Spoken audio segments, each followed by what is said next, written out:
Schneider. Schneider. Hey, Schneider. Yeah. Schneider. It's Will Sh- Schneider with me on the show today.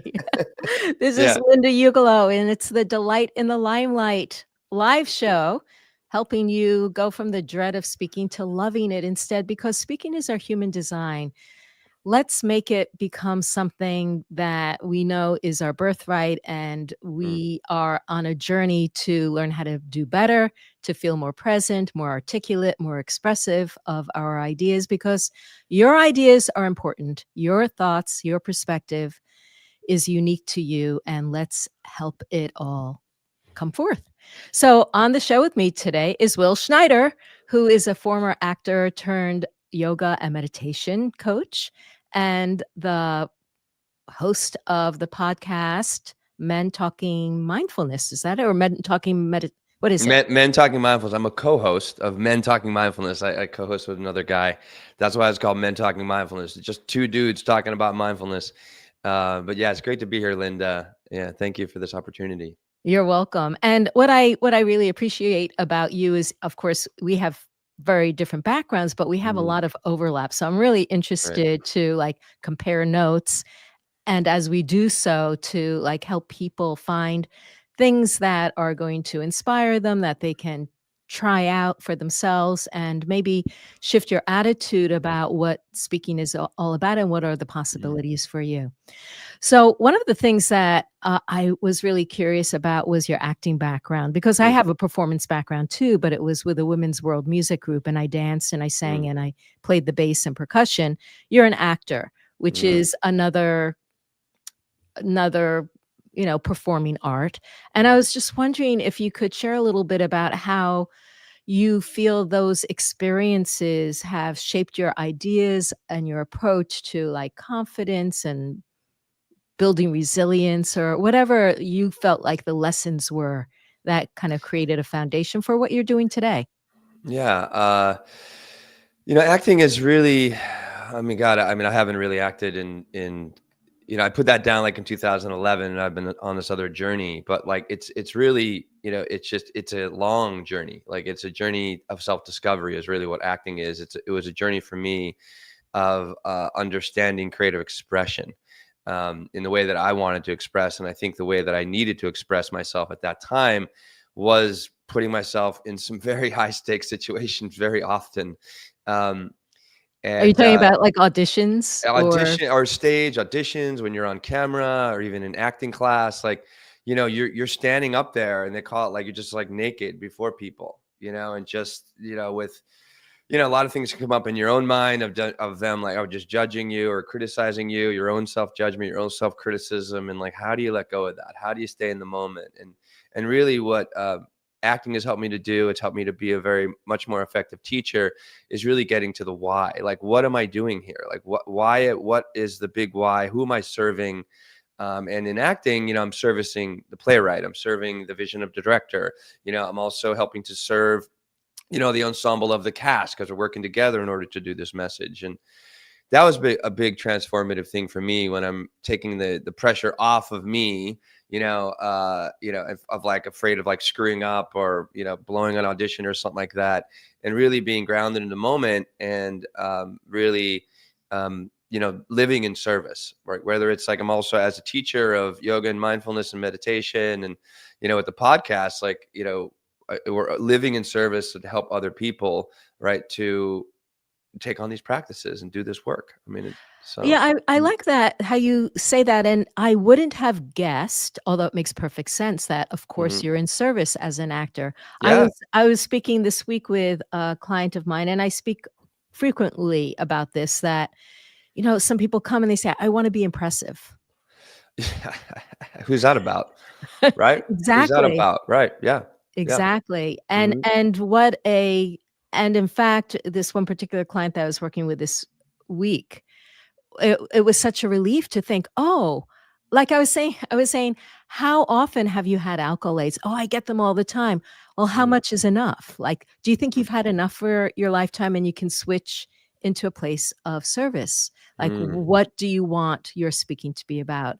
And she Yeah. was like, "Oh my god, I never thought about it that way because she was always the best. She was always told how she was so good, and Mm, she began to identify mm. the purpose of her speaking with those kinds of accolades. Yeah, yeah, yeah. It's true, and it's like what you know. What's the most impressive that you can possibly be is to be 100% of your authentic, unforgiving, unapologetic self. Like that's What when does that mean to you? well, I mean, I try to live it as much as I can. Another way of framing it, and I'm learning this through the work we're doing on the show, is like it's called autotelic personality. Look that up, right? It's just like completely unapologetically being who you are, and when you are who you are, and really embodying who you are. I'm grounded. I'm here. I'm present. I'm listening. I'm not trying to criticize or filter or try to curate exactly what's coming out next out of my mouth, but just really trying to live like to answer your question in this moment as best as I possibly can with what's going on in the environment around me right now.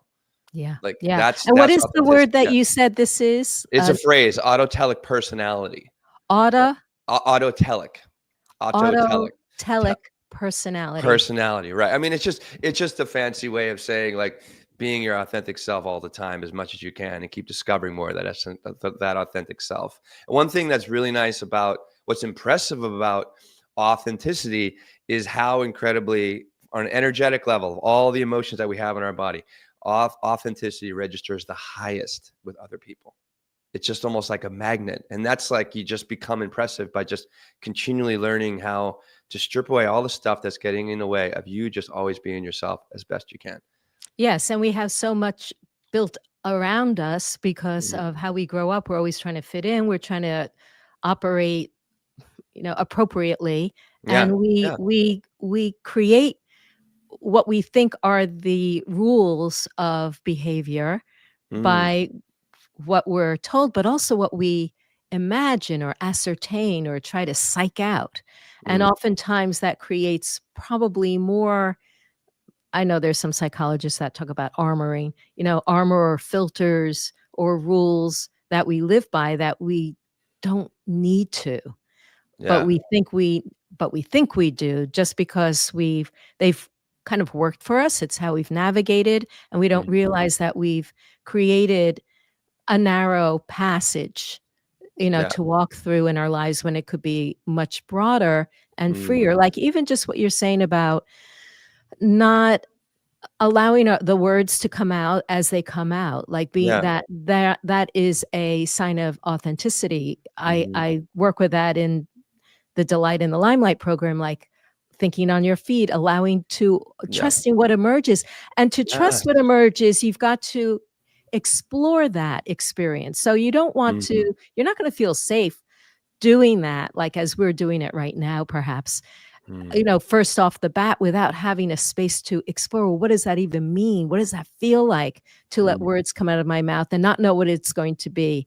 yeah. Actually, we're doing that day long, aren't we? We We're do that doing it from right now. we're We're doing doing it that right right, now, right. right. But Exactly. we do it from the moment we wake up until at night, whenever we're speaking to people, words are falling out of our mouth. But Yeah.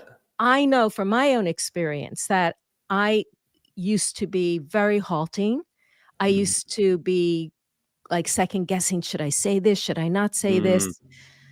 And now as you say, I coming to a place of feeling of trust, of presence, and I do believe that when we live in a place of not worrying about what other people are gonna think of us, yeah. but rather that our attention and intention is how can we be most present, Yes. and my intention is service, my intention Mhm, is connection, my intention mhm. is being true to myself, kindness, of course. I mean, that's kind of Yeah. like that's like an of course, Yeah, yeah. Mhm. Well, but that's I think part of that's kindness is part of that authenticity as well. Like when you're really living and embodied, yourself, like there's a lot of technology already built into our DNA, right? That helps us like, and kindness is one of them. Patience is another one, right? That helps us to bring forth our best self. Mhm. Yeah. Yeah. Yeah. Mhm. So I have a question about acting. Yeah. So when you are acting, obviously you're taking on a role. Mm. and you want it to feel authentic to whoever that person is. The character. Yeah, The you're saying. character, Yeah, yeah, yes. Thank yeah. you. I don't have the language for that. All good. How how how do you see that exploration of other people's characters, uh, amplifying or enhancing your own authenticity? Well, that's a really good question. I think it helps me to realize that, my perspective isn't the only perspective. Like my experience isn't the only experience. Like when you're living in the service of a playwright and his character, it's like, character development is very it's a lot of work in order to really get down to the root of that character. And it it's just helped me to again, just to take a broader perspective, to understand it's like this is just my journey versus like, or trying to push my experience on everybody else all the time. Whereas like when you're living in service of a play, which has a very, it's an arc, like there's a beginning, middle, and end. They're telling a story. There's, your character might be the hero, it might be the villain. And it just it's really helped me to understand that. Also, another thing is like we're always in story, and when I'm speaking, whether it's on the show or it's whether I'm teaching in a class, like when you bring story into whatever you're trying to communicate, there we are connected more deeply as human beings because of story is just so deeply part of our human experience. And being a storyteller as an actor, like a while ago, helped me to understand like story as well as like different perspectives and understand like stakes and stuff like that, and bringing those things into podcasts, bringing those things into other ways to kind of maybe have fun or just a deeper way to communicate to people, that they really, not just you're just being listened to, but really being heard. This is something I learned from Stephen A. I saw him speak. Stephen A, the sportscaster. Now he's like more of a pop culture commentator as well. But it's like, he goes, I want people to hear me, not just listen to me, but I want people to hear me. And that hearing goes deeper into, our consciousness, into our body. So I'm really being felt, not just like, like a vibration, if you will. Yeah, a couple of things. I love that. And a couple of things that is coming to my mind as I'm listening to you is Mm, the first thing you said about you embody that character fully. yeah. And I'm thinking that it's like all your cells has to believe in that character, and Yeah. and just that process of letting yourself be filled fully Mm, with that personality is almost well, two things. One is that it invites us how to fully embrace ourselves, fully experience ourselves, yeah. because you are practicing, how am I wanting to move? How am I wanting to, like, what's my energy? I'm just guessing, I've not taken acting lessons, but how do I but I've done this with music because I've sung music from other countries, and I try to Mm, embody the feeling and the texture and the emotion of the music as it might have been felt in the culture. mm, So I know it from that sense, but I'm just thinking, like, when we talk about being our authentic self, mhm. by playing authentically other characters, you learn how to take that fully into you. Yeah. And the other thing that came to me was, well, actually, there are 3 things. The second thing I was Mm, thinking of is that like you're talking about, what is it like to get into other people's shoes yeah. and to experience life from a different perspective. Mhm. And that is not only wonderful to do when you have an audience who are in different shoes than you and you want to understand them. So it gives you like a tool of, like, oh, I know how to get into other people's shoes because I've practiced getting into other people's shoes. Mm, And what a wonderful thing that is. And but also I'm thinking from a healing perspective, because I work with people to uncover the root causes of their what made them feel unsafe. And like today I was working with somebody who's talking about an experience in first grade where she was humiliated for her pencil broke, it was messy, Mhm. and she was humiliated in front of the class and beaten. And Wow. um, the you know the I one modality, healing modality that I sometimes use is how do we get into the character of that if when things happen to us externally, the character of the person who might have infringed upon our us, upon our bodies, upon our emotions. And, when we got into like, what was it like to be a teacher who Mm. didn't have the resources, who didn't have support, who didn't know how to handle a room full of kids who and just like her own terror Mm. or her own panic, and maybe also the things that the cycle of abuse that she had lived through and Yeah. the wounding that she had. And this was a memory that this person has done a lot of work on. She's been in therapy and done different Mm. kinds of approaches, and I felt like, or she felt like today it really did move, and it moved away, and it lightened, and she Mm. felt like she could release it for the first time. And I think it was in part because of just what we're talking about, like understanding the that everybody has their story Yeah. Yeah. Big time. I mean, that and makes them behave the way they do, and if they could have done better, Mhm. they would have done better. Right. Right. And today is an opportunity to do a little bit better. You know what I Yes. mean? I think that's like, instead of always being locked into whatever, whether it's a shame cycle or some sort of cycle of like mental destruction, that manifests in your life in some way. It's like, how can you take, today to, you know, reprogram yourself in some way, or to step out of your comfort zone and just do, like they say, to really stretch, to change, and to really grow. You just need to just work like 4% out of your comfort zone. And if you just keep repeating that, whether it's 2% even in one day, 1 to 4% every day, you're just going to grow, and you're going to grow. And imagine you accumulate like 4% every day, or just making little changes. What's that going to look like at the end of the year? I mean, it really makes a big difference just by taking small steps, like being vulnerable, embracing more of that authenticity as you go through that process, and just showing up again and again and again. And you kind of eventually can like maybe break that narrative and start a new one, which is possible. Will, give us an example of that.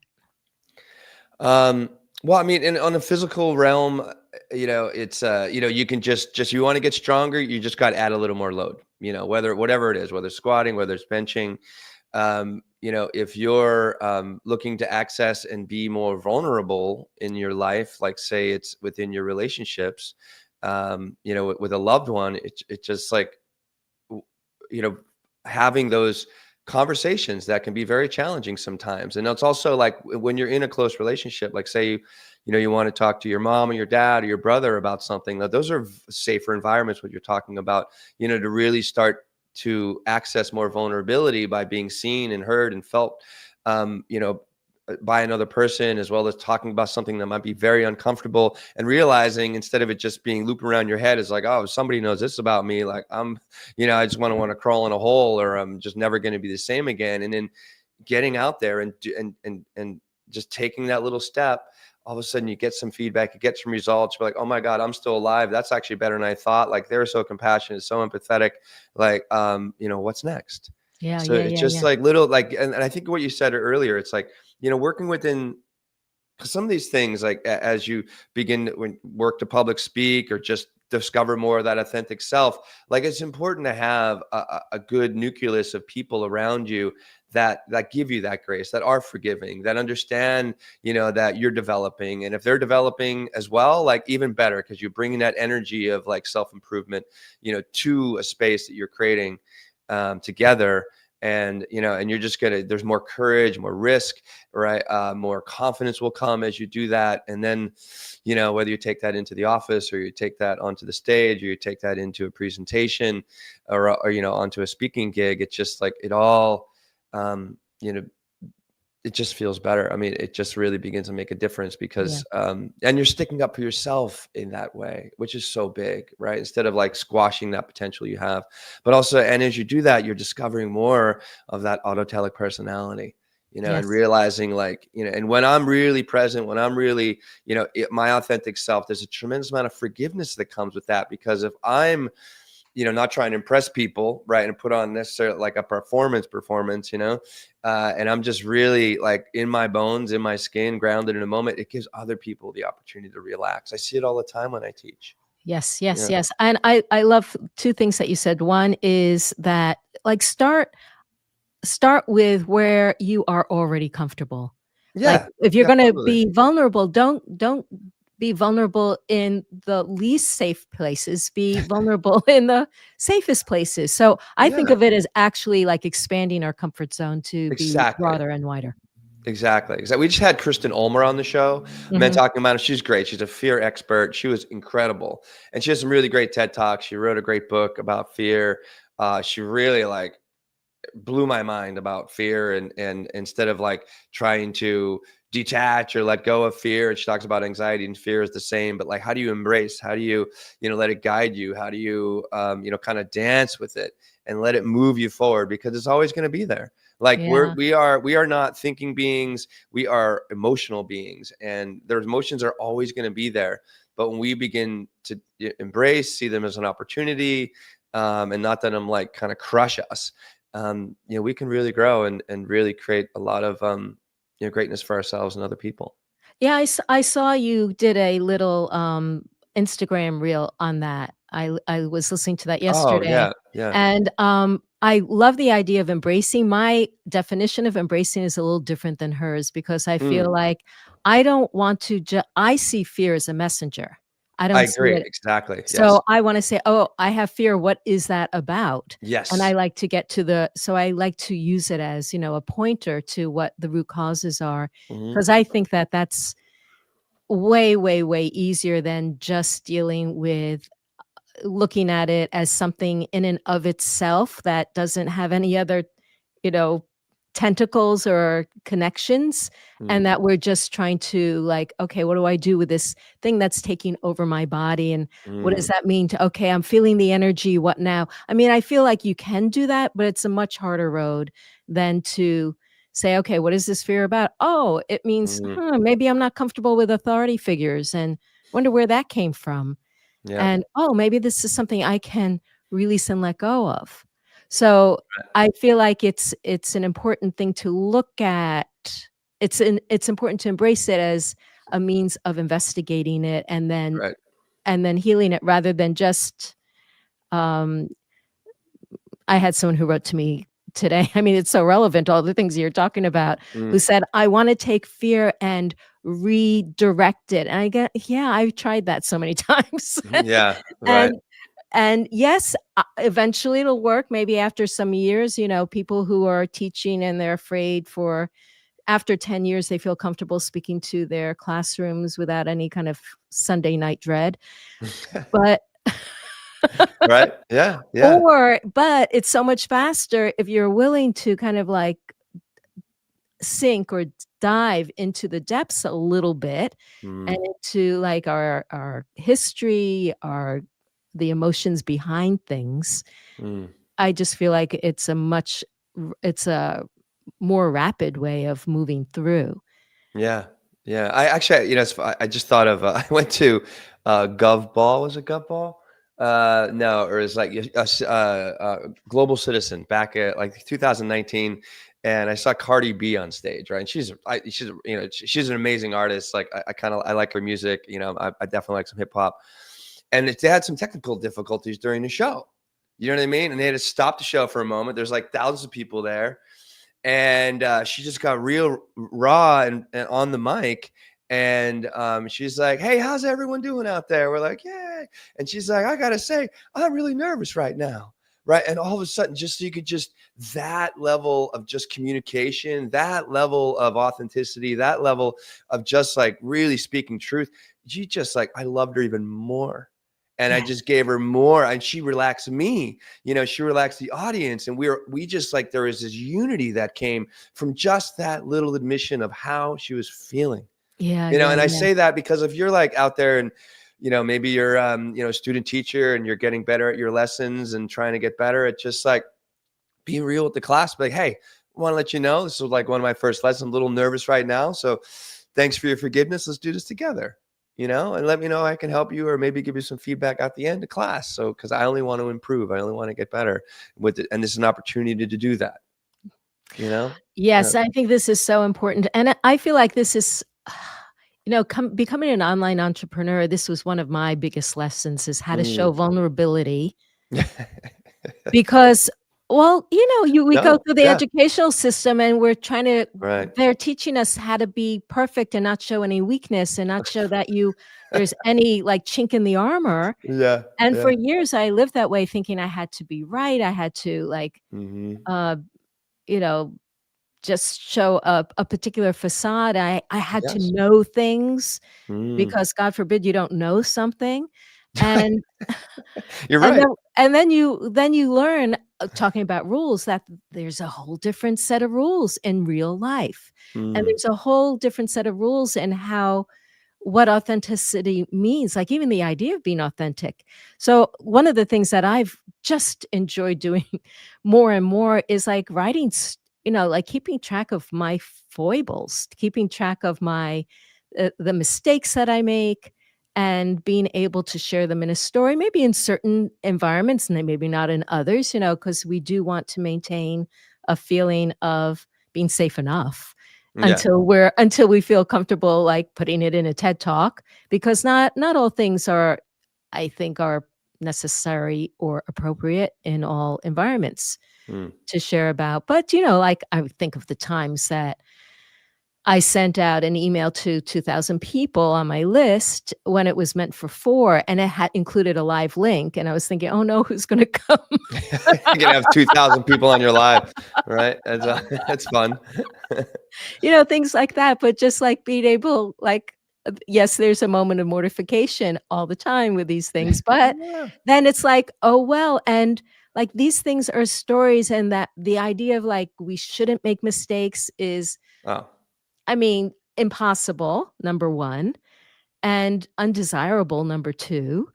We learn, we're taught that we learn from mistakes, and yet we're penalized for mistakes in school. So, of course, we're Mm. afraid of making mistakes. Yeah. But I like to say there's money in the mistakes we make because that's how Oh. we discover things. That's how we come across uh, new ideas that we hadn't thought Mhm. about. And it's also how we are relatable to other people. 100%. Yeah. Yeah, mistakes are a gift.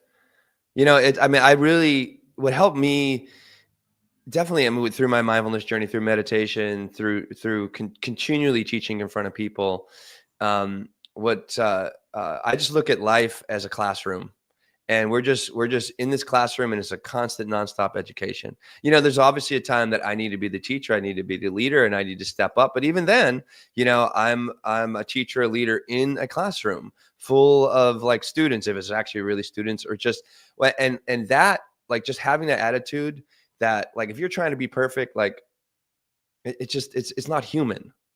Human beings are not perfect at all. Zero. Like, we are defined, and we build character on our mistakes.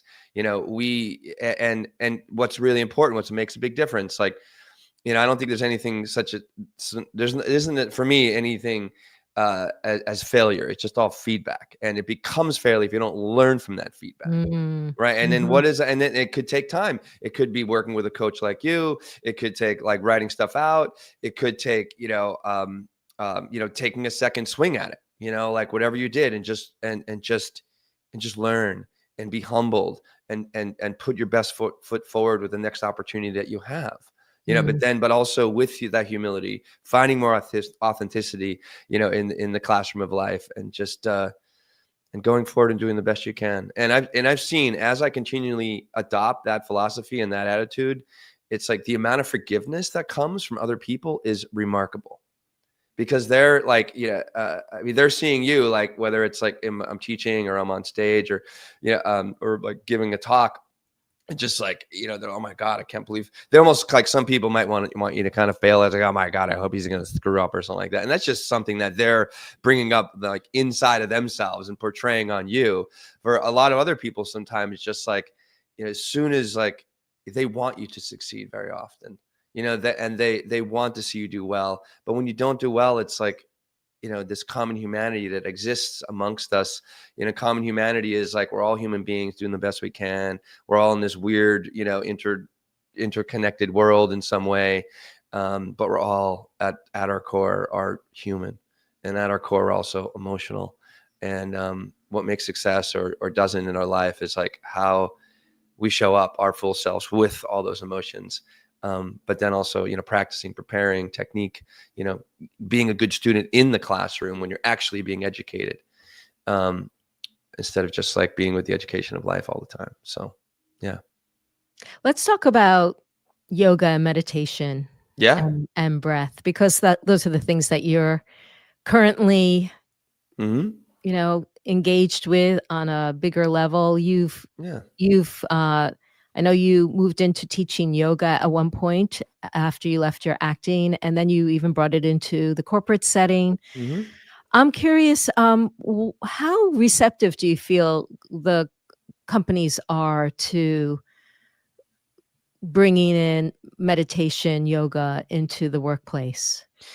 Um, it's a slow drip, is what I'll say. I think it really depends on the leadership, and if you have CEOs, managers, like big time decision makers that are all just like, hey, well, work 15 hours a week and I don't care about your sleep. I don't care, about, like your health. He goes, just show up, punch the clock and put in those, 12, 15, 8 hours, whatever it is. And not really, and sacrificing the human being inside of, and really seeing, I think the human being is really important instead of it just being a number, that comes across your desk every couple of weeks when you need to pay them or something. So I think it really starts at the top. I was working with this one company. We just lost the contract at the end of last year. They got bought by this larger company.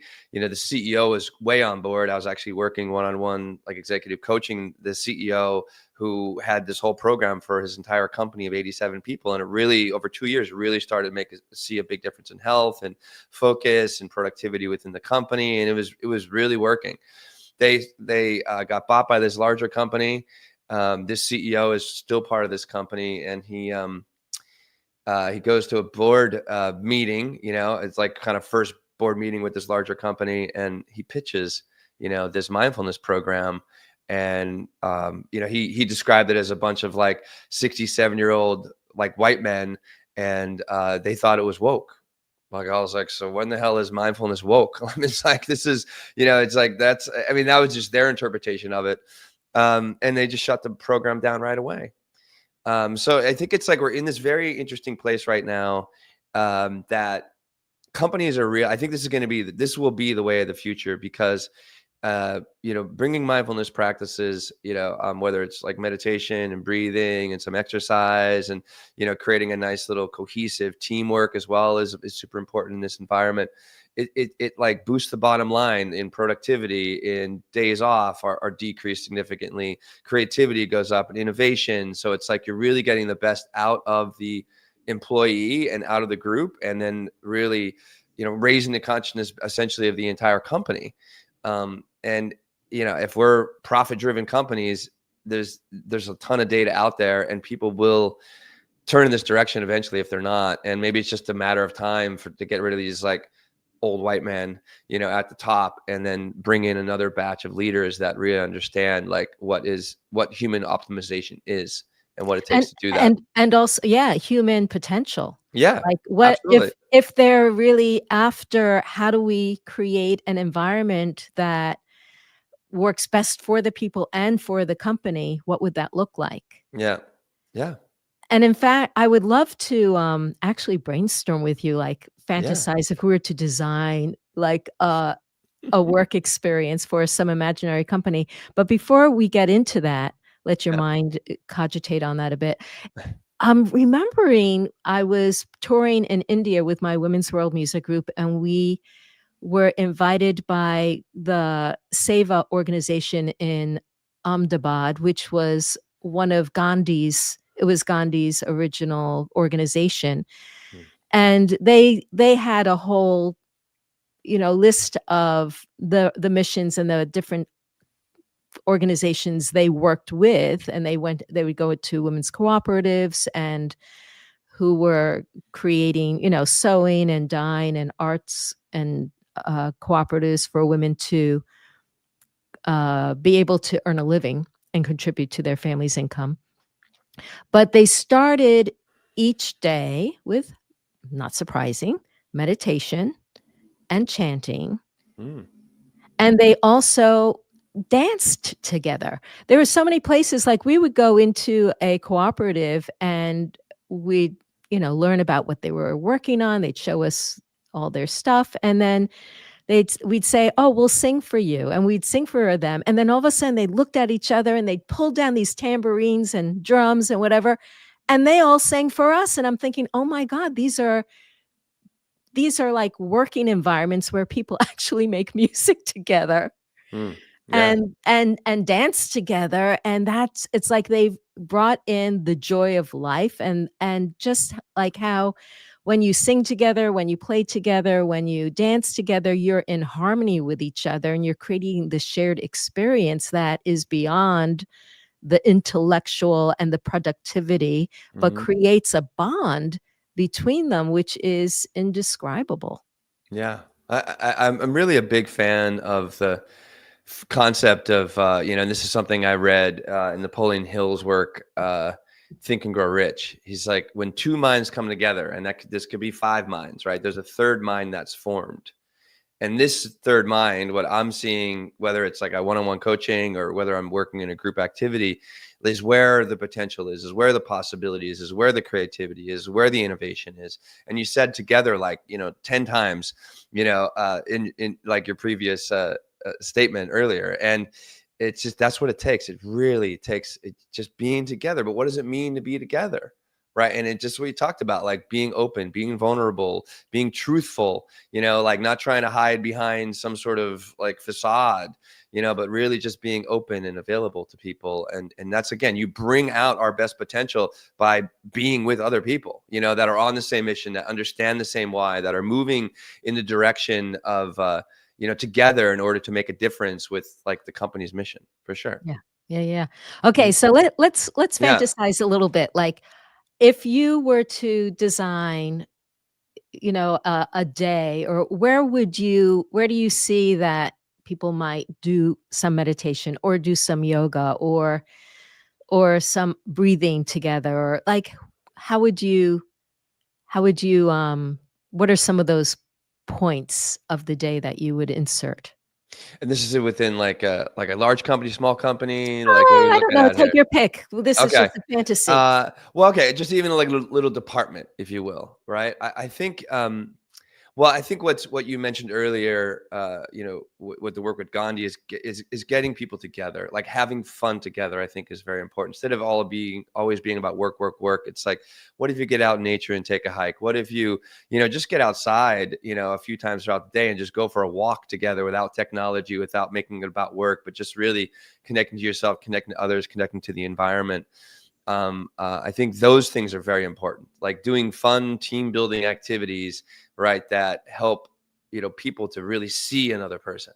Like, instead of just the accountant, it's like there's the accountant has a life, he has a passion, he has things that he likes to do outside of work, or just even people talking about their families or their kids or something like that.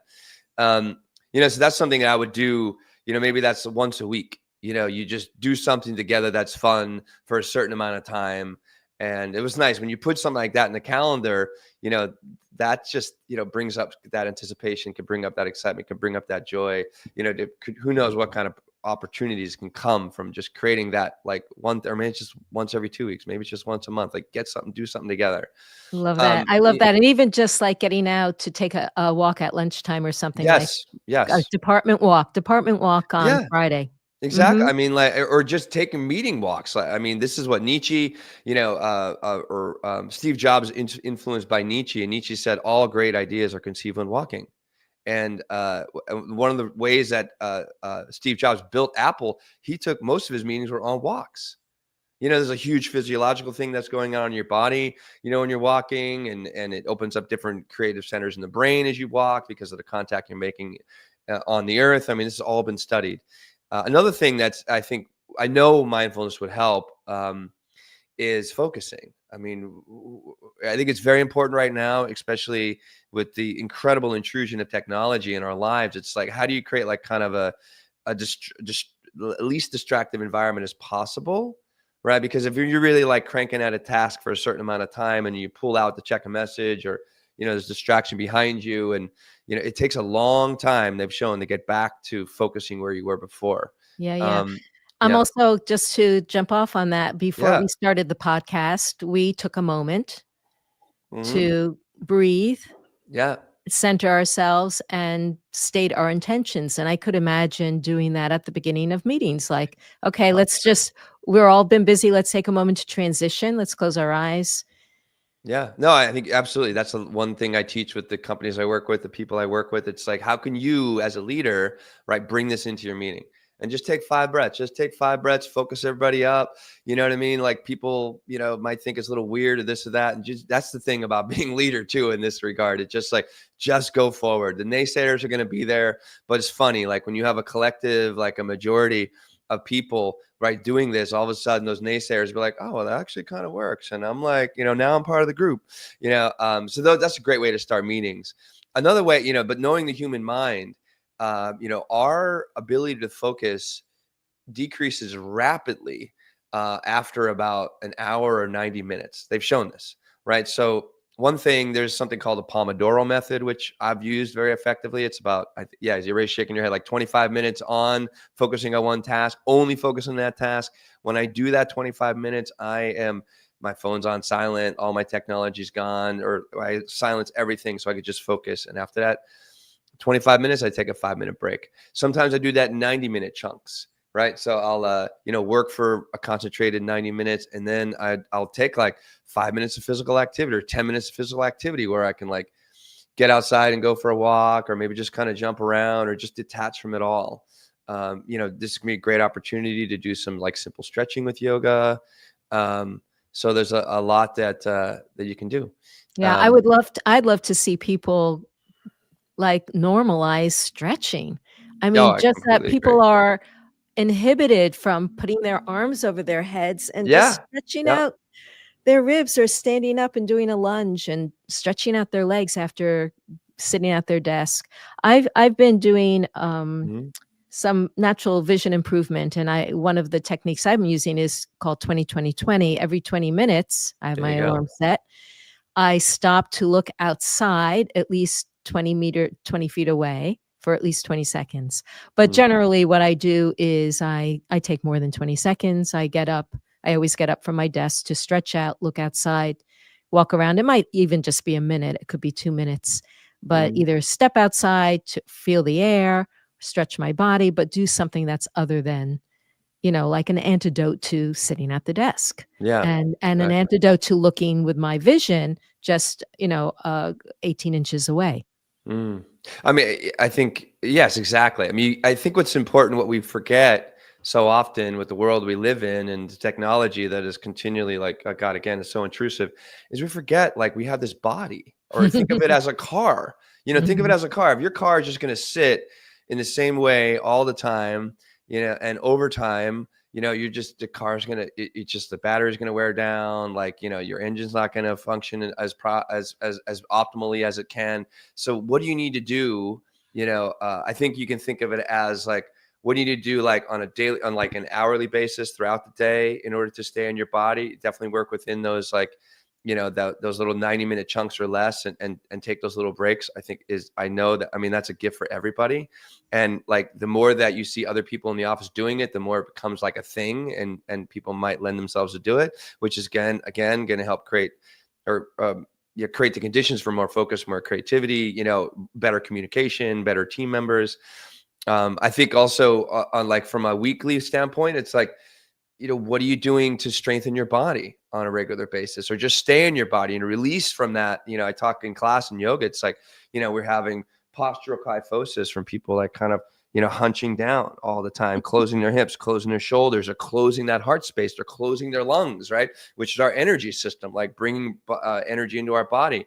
Okay, I'm going to stop Yeah. you right there. Yeah. Okay. Because I want you to just say, maybe we can go back and forth. Let's go back and forth like 4 Yes. times, giving one suggestion of what people can do right now as they're listening, because they might be in the car, they may be at their desk, they may be cooking a meal, but what can they do like as a mindful awareness thing Yeah. to be more open and present?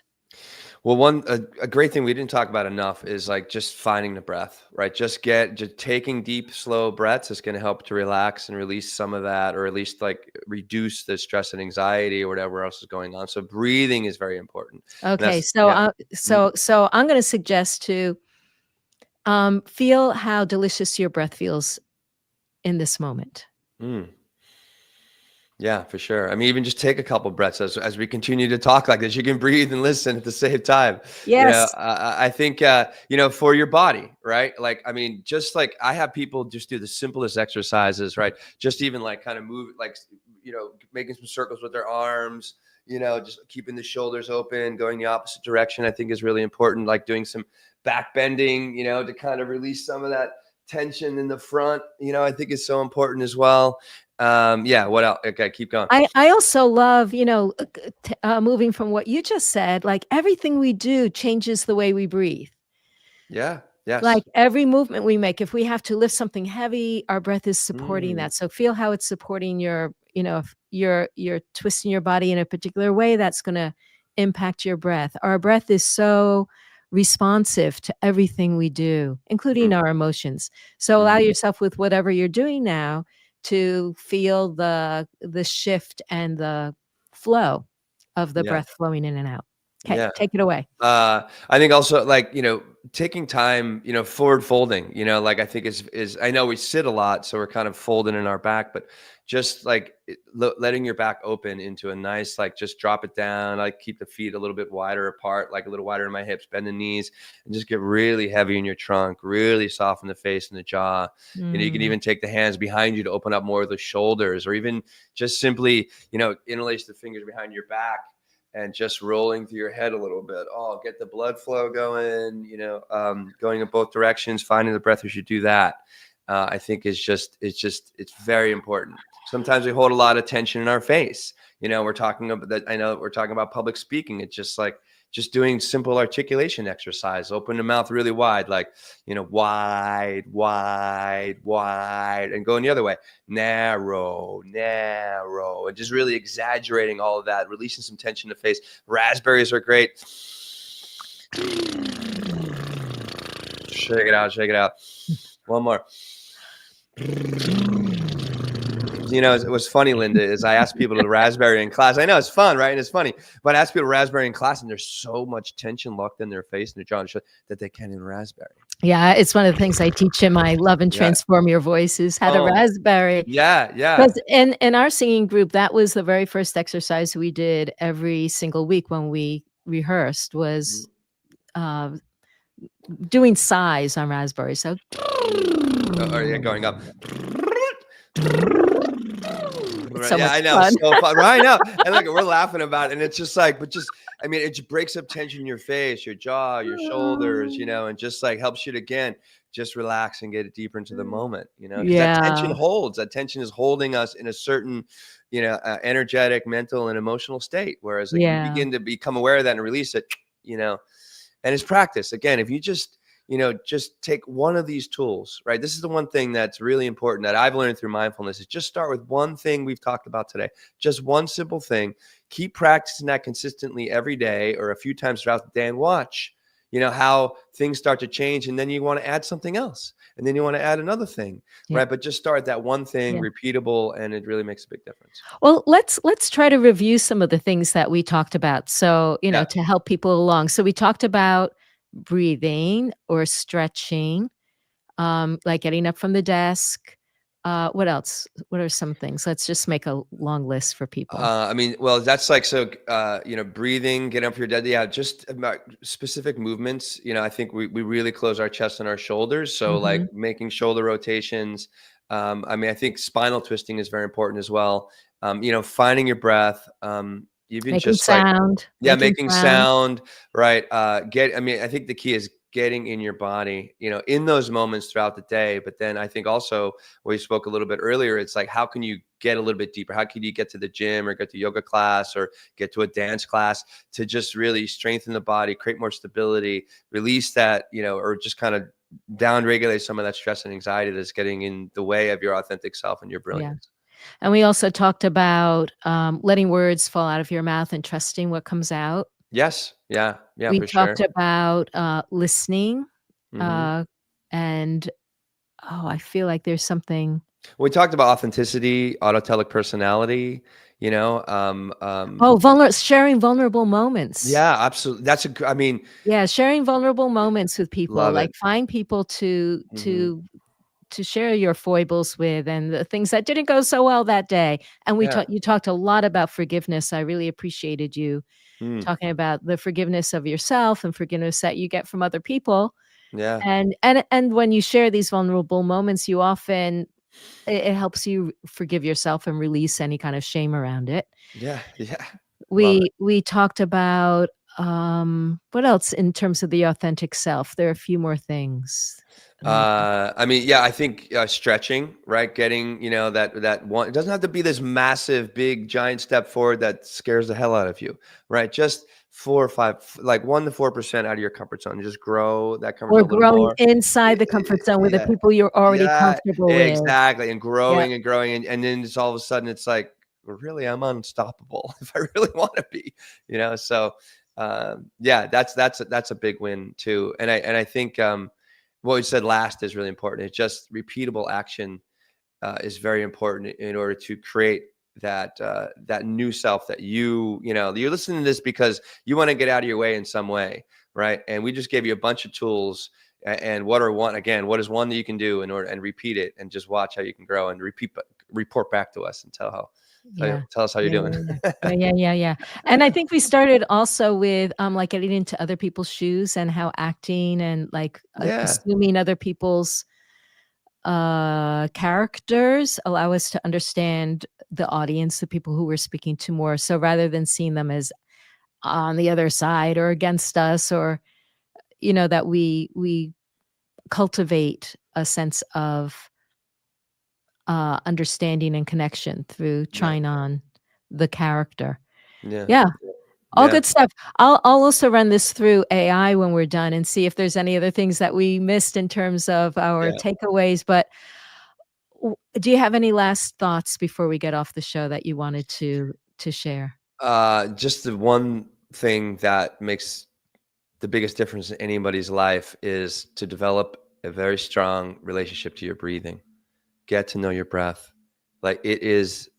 I mean, I like to think of. I heard someone say, and I really believe this. It's like you think about we come into this world with breath, we leave the world, we take that last breath, and I think the quality of our life is determined by the quality of our breath. So if you begin to, get to know your breath, I like to call it an ally. Like get to know the most important relationship you can possibly form with anything in your life is with your breath.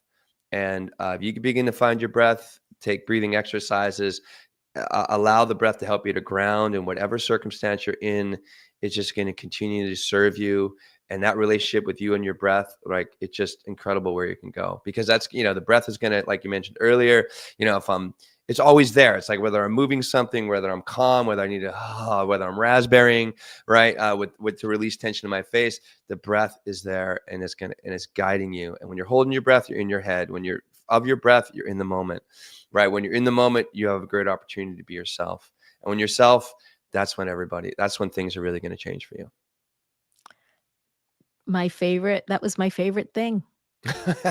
Good. Awesome. I Send just me got that. I got tingles. I got tingles. That was just so beautifully articulated. Thank you so much, Will. This has Yeah. really been a lot of fun. That was our intention, to have fun with Yeah. this today, and Mhm. I really enjoyed just, you know, geeking out on all of these Me too. ideas. And I hope, those of you who are listening to this podcast or rewatching the live show, thank you so much, and please share what your biggest takeaways are. We're all on this journey together, trying to be our best selves, trying to be our most expressive selves, Mm. and have this best experience of life as we move through it. So until our next one, I wish you all delight. Oh, wait, wait, wait, wait, wait, wait. What? I totally neglected to ask you, Will, how people can get in touch with you. Oh yeah, yeah. Good point. Right. So please listen to the podcast, Men Talking Mindfulness. You can find that at mentalkingmindfulness.com. We're in our 5th season. Things are going really great. And me personally, I'm on Instagram at Will Not Fear, WILLNOTFEAR. You can head to willnotfear.com. I do coaching. I'm in New York City. I have like live classes here. You can come and enjoy as well, or we can work online together. We're also at mentalkingmindfulness.com on Instagram too. So, and I'm on X at Will Not Fear. So like lots of different, Will Not Fear or Men Talking Mindfulness, you can find Will Schneider, and that's me. So there you go. Thank you, Linda. Thank you, Will. Yeah. Goodbye, everyone. Goodbye. Thank you.